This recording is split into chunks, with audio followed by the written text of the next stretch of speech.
dipancarkan oleh Yelin sangat menindas dan membuat mereka berkeringat dingin.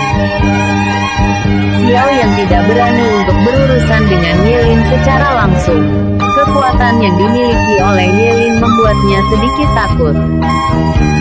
Bahkan 2 tahun yang lalu mereka sempat bertarung.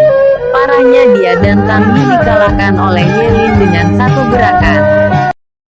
Hanya Yun Xuang saja yang mampu beradu beberapa gerakan dengannya sebelum dia kalah.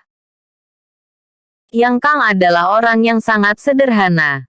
Dia tidak akan pernah mau meresikokan dirinya untuk melawan musuh yang tidak akan pernah bisa dia kalahkan.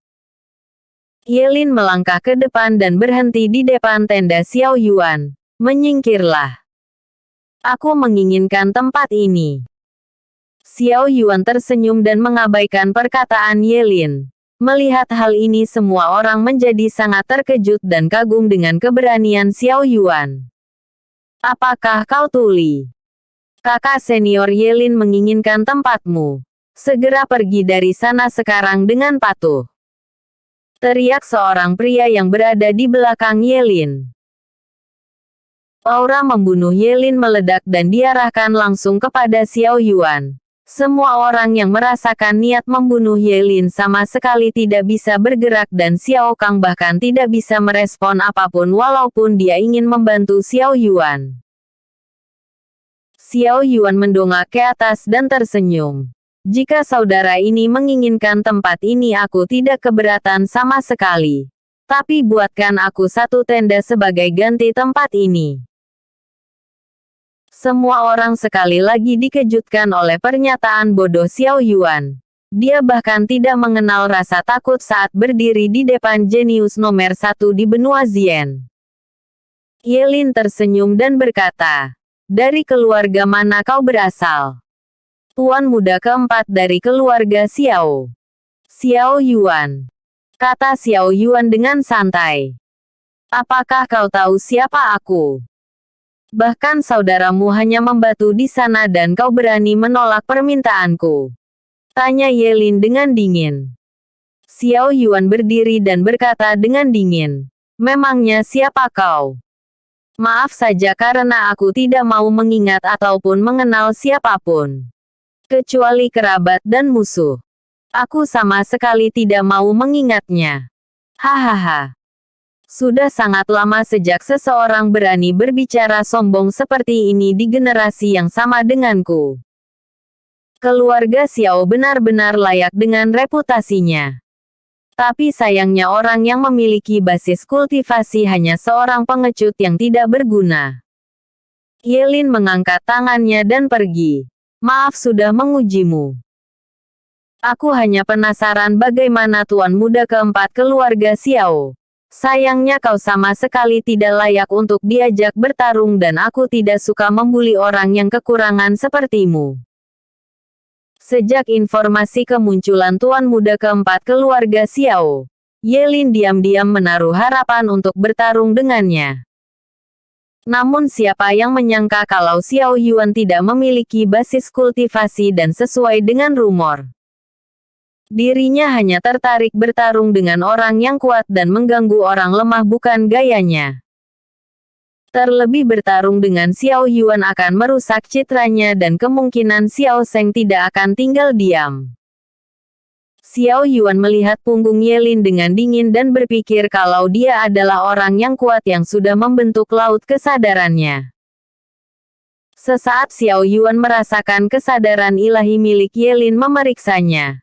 Namun dengan bantuan cincin hitam hasilnya sama sekali tidak diketahui. Untuk saat ini dia tidak ingin menanggapi hal yang tidak perlu.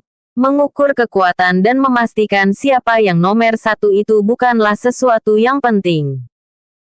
Bukan karena kultivasinya yang paling tinggi. Sejak dulu Xiao Yuan tidak pernah memiliki pikiran menjadi nomor 1. Tujuannya adalah menjadi yang terkuat dan bukanlah nomor 1 di antara mereka. Bing sudah membuka matanya akan luas dunia dan kekuatan yang tidak tertandingi. Sebelum Xiao Yuan bisa disetarakan dengan mereka maka dirinya tidak akan berani mengatakan bahwa dialah yang terkuat. Biarkan dunia tahu bahwa bahkan sampah yang berjuang sendiri pun bisa melakukan pencapaian besar dengan usahanya. Selama ada tekad untuk menjadi kuat, maka suatu saat dia akan memiliki pencapaian. Bing perlahan keluar dari dalam liontin dan berkata, "Aku merasakan hawa kehadiran yang tidak menyenangkan." "Apa maksudmu? Apakah ada salah satu dari mereka yang mengkultivasikan teknik jahat?" tanya Xiao Yuan melalui kesadaran ilahinya. "Bukan di sini, namun di arah selatan." Bing terbang lebih tinggi dan melihat ke arah gunung besar. Bing merasakan fluktuasi aura yang tidak menyenangkan. Lebih tepatnya membuatnya jijik dan ingin muntah. Xiao Yuan tidak berani mengabaikan peringatan Bing dan berpikir kalau ada seseorang yang merencanakan sesuatu yang tidak menyenangkan. Bagaimanapun juga kota awan adalah tempat berkumpulnya tuan muda dan nona dari keluarga terhormat. Pastinya beberapa orang yang tidak senang akan memanfaatkan situasi ini dan memiliki niat jahat di belakang punggungnya. Bisakah kau pergi dan memeriksanya? Aku tidak bisa keluar dari sini untuk saat ini, kata Xiao Yuan dengan cemas. Itu tidak mungkin. Tubuh asliku berada di dalam batu bintang dan klon jiwaku tidak akan bisa pergi jauh dari tubuh utama. Tenang saja, mungkin ada seseorang yang memasang sebuah arai besar di sana. Jika kau nanti pergi ke sana maka aku akan mencoba yang terbaik untuk menghancurkannya. Tapi jika aku gagal maka kembali dan lupakan untuk menjelajah di sana. Bing mengingatkan Xiao Yuan dengan hati-hati. Aku mengerti. Xiao Yuan mengangguk dan setuju dengan perkataan Bing. Walaupun dia adalah ahli tingkat penciptaan lapisan pertama, tetapi dia tidak boleh meremehkan peringatan yang diberikan Bing. Episode sebelumnya. Dan mengamati setiap orang yang ada di sekitarnya. Setelah mendapatkan peringatan dari Bing, dia jauh lebih waspada dan takutnya ada musuh yang bersembunyi di antara orang-orang ini. Suara kereta mulai terdengar sangat meriah dan rombongan wanita mulai masuk. Semua pria terlihat sangat bersemangat dan tidak sabar untuk berkenalan satu sama lain. Seorang wanita dengan mata yang jernih dan kecantikan yang indah melangkah maju. Wanita itu adalah Yun Xuang dan menjadi pusat perhatian setiap pria di tempat itu. Xiao Yuan melihat Yun Xuang dan harus dia akui bahwa Xiao Dong sama sekali tidak melebih-lebihkan. Kecantikan dan bakatnya sangat mengagumkan. Bukan hanya itu saja yang menjadi nilai lebihnya. Yun Xuang merupakan putri dari keluarga kerajaan Yun dan merupakan jenius nomor 2 di seluruh benua Zien. Tang Yu dan Xiao Kang juga sangat mendambakan dirinya. Namun Yun Xuang tidak pernah menaruh perhatian lebih kepada mereka. Yun Xuang berjalan ke arah tenda milik Yelin dan memberi salam. Salam untuk kakak senior Yelin. Bisakah gadis ini menjadi pasangan senior dan menemaninya? Tentu. Tempat ini sedikit agak kotor dan aku harap dirimu bisa sedikit menahan. Yelin sama sekali tidak keberatan. Semua pria yang melihat hal ini mengutuk Yelin di dalam hatinya. Hanya karena dia berasal dari keluarga Ye dan pewaris patriark masa depan keluarga, dia bisa merangkul keindahan yang luar biasa di sisinya. Namun tidak ada yang berani berkomentar apapun. Sudah wajar bagi yang teratas untuk mendapatkan hal-hal baik di sekitarnya. Semua pria sibuk merayu wanita untuk menjadi pasangannya.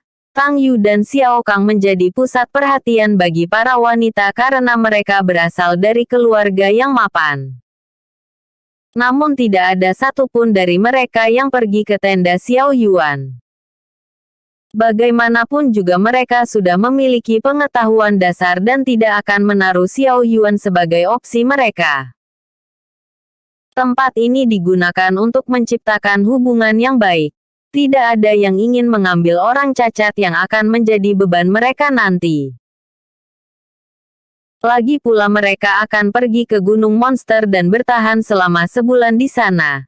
Xiao Yuan memang dari keluarga Xiao, namun tidak akan ada yang mau meresikokan hidupnya untuk pria yang bahkan tidak bisa melindungi dirinya.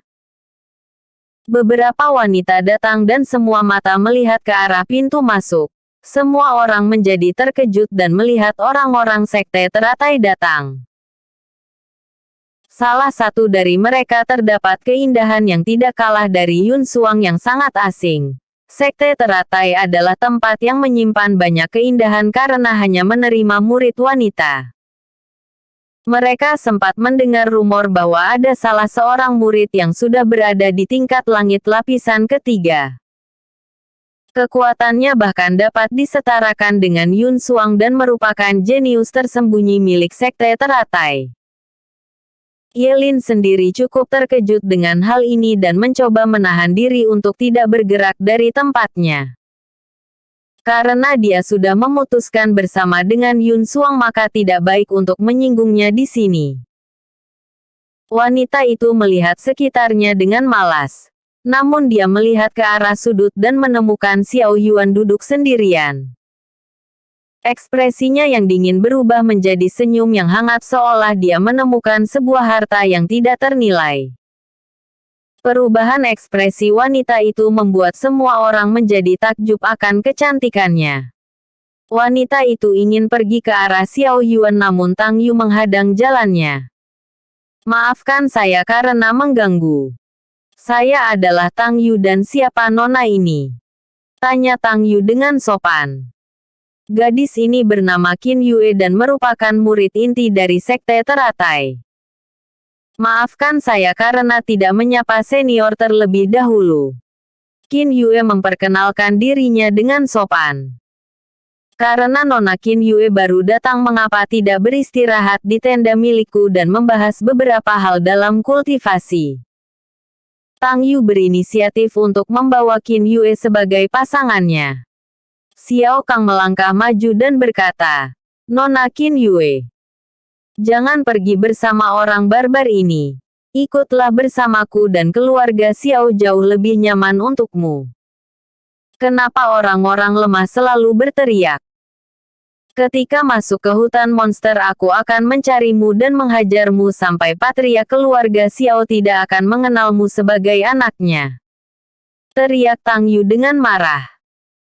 Kalian berdua adalah orang yang berasal dari keluarga terhormat, namun sikap kalian seperti bocah yang tidak tahu aturan. Kata seorang pria gemuk yang memakai jubah putih. Pria itu adalah Gurong yang merupakan alkemis tingkat langit dari Menara Pil. Walaupun dia tidak terlalu kuat, namun bakatnya dalam alkimia tidak bisa dipandang sebelah mata. Gurong sudah menjadi alkemis tingkat langit di umurnya yang 20 tahun dan siapapun yang mendapatkannya sebagai suami, maka ini adalah kemuliaan terbesar di keluarga mereka. Setidaknya mendapatkan perlakuan khusus dari Menara Pil merupakan berkah terbesar dalam hidupnya. Gurong sangat yakin bahwa jika selama dia menginginkan Qin Yue untuk bersama dengannya, dia tidak akan menolak keinginannya, mengingat hal ini akan membawa manfaat besar untuk sekte teratai. Babi gendut. Apakah kau pikir tempat ini adalah Menara Pil yang membuatmu bisa melakukan apapun yang kau mau? Teriak Tang Yu dengan marah. Siapa yang kau sebut babi? Khusus untuk kalian aku akan menendang pantat kalian ketika berada di Menara Pil. Jangan harap mendapatkan pelayanan dari kami. Teriak Gurong dengan marah. Episode sebelumnya. Bab 130 Yelin. Episode berikutnya. Bab 132 Godaan Besar.